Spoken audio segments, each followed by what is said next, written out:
Hola, mi gente, and welcome to Cuéntame con Sonia Camacho. This short form podcast features the stories of Latinos from our community, from engineers, business owners, students, and so much more. Each episode will give you a quick boost of motivation and encouragement before starting your day. I'm your host, Sonia Camacho. Thank you for being here. Now let's get into today's episode. Welcome back to Cuéntame con Sonia Camacho. Today's guest is an amazing artist, Eddie Zuko. Eddie is a Mexican American artist from Imperial Valley who started making music around 12 years old, and he really dove into his career a few years later. His newest song has gone completely viral and has started one of the latest TikTok trends. He also has a sold out tour starting in March. I'm so excited to have you on today's episode. Thank you so much for being here. Eddie, please tell us a little bit more about yourself. Yo, what's up? Thanks for having me. I hope I'm pretty loud, so hopefully I'm not spiking the audio. I can see the waveforms right there that they're going crazy. Like I can adjust it all in editing. Yeah, we could lower it, but yeah. So I mean, you pretty much said it all. We got a sold out tour. We just dropped a song still, so that took a while to drop.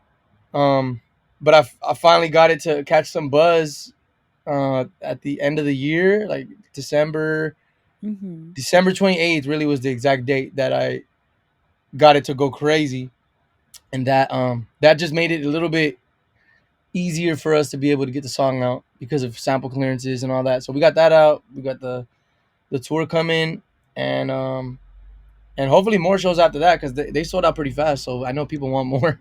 Yeah, I was gonna say, like, I saw already the feedback that you've been getting. People are like, more shows and more Yeah, states, and it hasn't even started. So I think that's obviously a really good sign of how the rest of the tour is gonna go. But you started getting really serious into music around 17, I've heard. So what was that feeling like when you decided to take that leap into full-time music, and especially as a Chicano artist? And have you had any struggles along the way that have shaped you into the person that you are today that you can share with us? yeah. So yeah, 2017 is when it's when things started moving more. So to where I was like, okay, I should really go all in right here. But I mean, I've been doing music since I was 12, and I've always looked at it as something that I was going to do. Like, but I never focused on like one project. Right? I would just make a song, make a song, make a song. But I was constantly doing it. But I never told myself like, okay, let me do a project and put it out as like a serious thing. So yeah, around like 2016 is when I was gearing up to start doing that, and when I was slowly dropped everything in 2017, and they got really good reception, and especially the hometown, right? Because I have a song called "Made," where Mhm. I'm pretty much talking about my childhood, and I say a lot of things that are specific to my hometown. So a lot of the hometown loved it, and it was immediately received really well, and all the other songs on the EP as well. So that kind of catapulted me to take it serious, and it's been that was like 5 years ago, so it's been Yeah. 5 or 6. I don't even know. I don't know how to count no more. It's six. I think it's about to be six. But um, yeah. So from then to now, right, and we have that, and all the way throughout, we're continuing to drop music, and every time I'm just looking at little incremental progress. And now we're here with the song like Still, and it's doing better than any song I've ever dropped ever. So it's like it's crazy to see that, we never let up. We just continue to do it and do it without really thinking about it. Mhm. And I think that's the only way to do it is just to just to put it out, not think about the feedback too much, you know, Yeah. and just tunnel vision it, and it kind of And worked out like that.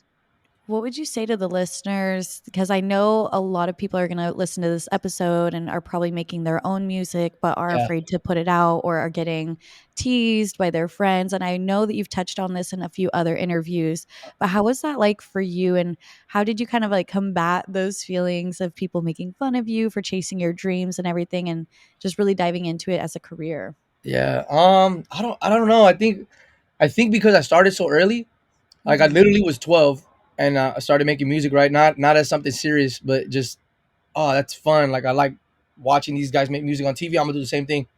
And as soon as I started, I literally didn't care. Like I would put it on a CD, whatever, pass it out at school. Like real, this is before really the internet was the internet, how it is today. Mhm. So I was getting real life feedback, giving it to people that I knew at school, and people would clown and say like, "Oh, this Yeah. sucks," haha, as a joke, right? Yeah. Um, Not knowing that I'm taking it serious, like, okay, whatever, like, but I think getting that real life feedback from real people telling me that it wasn't good, right? But because I was barely Mhm. starting, um, I think that just kind of like made me kind of bulletproof, right, to the online stuff, because people Right. online are always going to say stuff, and I think 99% of it you kind of got to throw it out as like whatever, people are just being trolls. Mhm. And very rarely will you see some stuff that's like, okay, maybe this person right here has a point.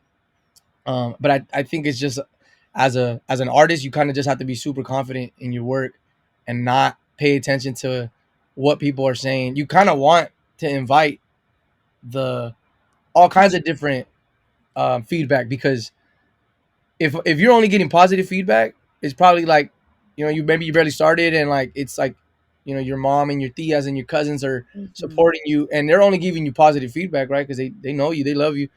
But when you know it's starting to get a little bit real is when you're getting that real feedback, that Yeah. positive feedback, because people like the songs, and then you start to get that little undercurrent of people saying like, I don't like this, or this is weird, or whatever the case is. Mhm.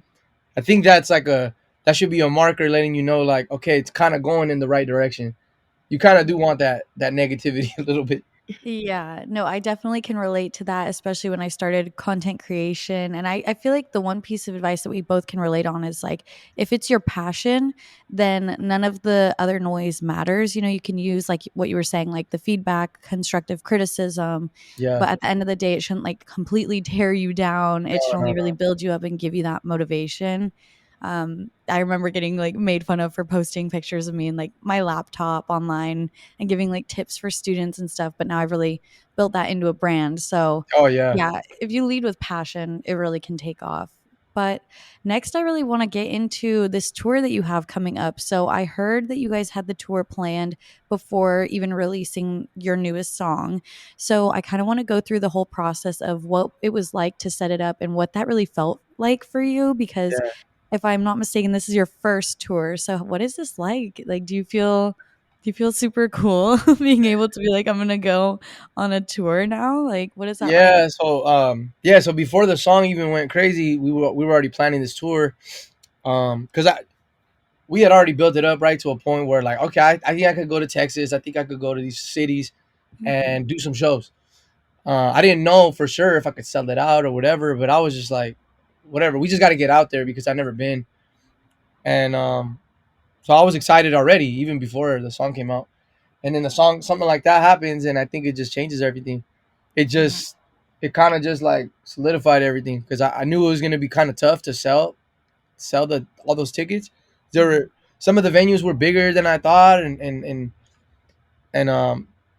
but once the song came out, I mean they probably would have sold out anyways if I would have continued to promote it and done what I do. Yeah. But the fact that it sold out that quick was like insane. I think that was just because of all the momentum we're coming into with the song coming out and all that. And yeah, it literally sold out in pretty much a weekend. I mean, every date sold out except for Austin, except like 3 days later. Mhm. So yeah, it was just. I think it was cool to see that many people were, when people physically commit to going to see you. That's when I think it's real. Yeah. And what's the feed like been from your family and your girlfriend, everyone involved in your life? Uh, It's such a big accomplishment. So I'm yeah, interested in how they reacted. I think there's been a few moments, right, where people have seen, people have reached out and been like, oh damn, that's cool, yeah, like it's going up, right? Like there's been little moments like that in my career, but I think this one is a little different. People are reaching out to me now, like even like my mom and my dad. Like my mom will send me videos of like people that she watches on TikTok or Oh yeah. Instagram, and she'll send it to me like, Mijo, they're using your song. Like, what? Like, Oh, I think that's like the thing that makes it real to her. You know what I yeah. mean? Um, and then, yeah, even my dad will see it, and he'll have like coworkers and stuff. that'll tell them like, hey man, your son, like I see what your son's doing this and this and that. All that stuff I think is confirmation to them, like, oh, it's real. Like it's not just like a some internet fake thing. Hmm. But yeah, everybody's reaching out to me saying like, congratulating me, because of the moment so big. But I just try to Yeah. like, I take it all in. I say, okay, cool, cool, cool. But we got to keep it going. I don't like to get too high on the highs or too low on the Right. lows. I just, I just power through it. Yeah, love that. Well, with the last few minutes that we have, can you leave the listeners with any words of advice or encouragement? And if possible, give us a sneak peek into anything, any projects that you have coming up outside of just the tour. Yeah. Words of advice, I would say, literally, like if it's music that you do or art, whatever it is, you gotta know why you're doing it, and that you gotta know that you want to do it, regardless of what anybody's saying, regardless of people telling you that it's whack, it's weird, it's not gonna work if you do it that way or whatever. You gotta just do it, and you gotta also, sometimes it could be family members. You gotta understand that they're coming from a certain place, and you can't take anything personal. You just gotta do it for you, and that's it. If it's what you really want to do. And sneak peeks. Yeah. So we working on trying to drop another song ASAP. Hopefully within maybe next month or something. By the time the tour comes out, and then after that, just more songs, because that's really the best way to keep the momentum going. Mhm. Is keep dropping songs until it's time that we know we have enough listeners that will enjoy a full project or something. Yeah, that's awesome. Well, thank you so much, Eddie, for taking the time to meet with me. I will have all of his socials linked on this episode. Go stream his music and support him. If you're going to his tour, I'm so excited for you. Eddie is such an amazing artist, and I cannot wait to see where his journey takes him and all the success. Dope, dope. Thank you. Follow the podcast on all social platforms at Cuéntame con Sonia Camacho. Listen to us on Spotify, Apple Music, and YouTube. Want to be featured in a future episode? Email cuéntame.sonia@gmail.com. Thank you to our equipment sponsor, Shure.